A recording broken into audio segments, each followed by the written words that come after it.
Alright everybody, we're back again today to do some more explaining on things.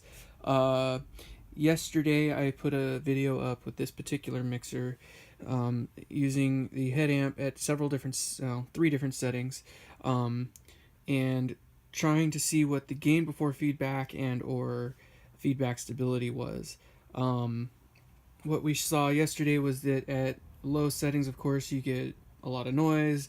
In mid-range settings, it works as you would expect it to. And then, of course, as you get hotter, there's a point where when you adjust the send level just a little bit, it's fine 1 second, and then it just runs into feedback with just like one click of send feed. So what I have here is my Smart 6 running into the Avid. The Avid, of course, is getting a signal from the mixer, and then the sound from the uh, Smart 6 is running into channel 1, of course, here. What I did was, utilizing the master volume on, of course, the Avid unit, I would pipe it into here, and I set the head amp again at a really low setting. I set it for 0 dB setting, whatever that is. It's line level setting, I guess you could say. And then I ran the level up to -18. I ran the head amp to the middle like that, and then again I set the level for -18 dB, and then of course again I set the level as such, and then set it for -18 dB, and this is the result. So not the green, forget about the green, I'll turn that down. So we've got the white, the orange, and the purple.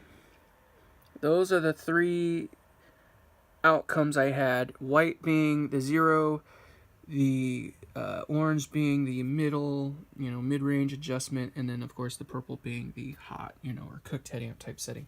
For all intents and purposes, this head amp is linear. It doesn't care where that knob is turned to.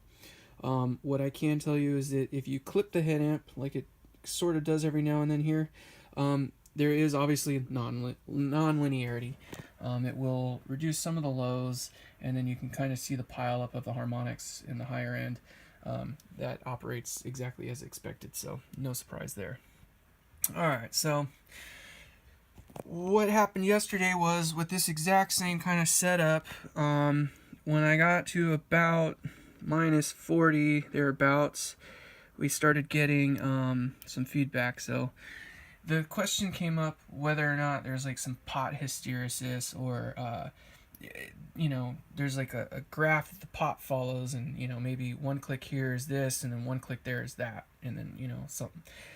I can tell you that that's not the case with this one. So I'm going to click it down a little bit, and then we're going to watch. I'm just going to bring it up one click at a time here and try to keep this thing still. So 1, 2, 3, 4, 5, 6, 7, 8, 9, 10, 11, 12. We would have been well in the feedback by now. We're at -36, -37, 38, 39, -40, 41.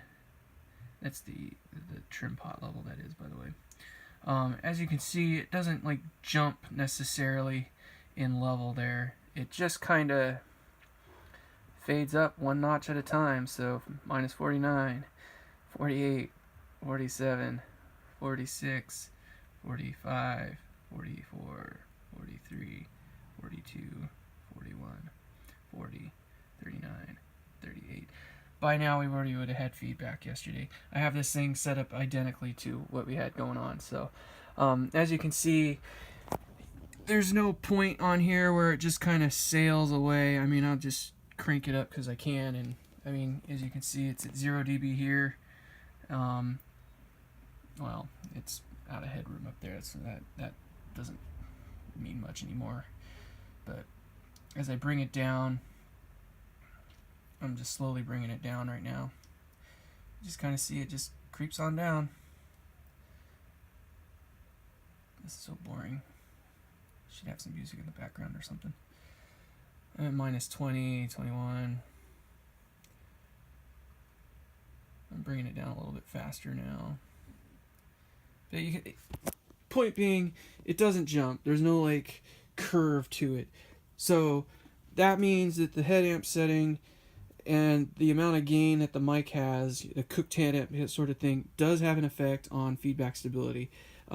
It is not, a sudden shift in output from the pot or something like that that makes it go from, hey, I'm okay with feedback to, hell no, I'm not going to do this anymore.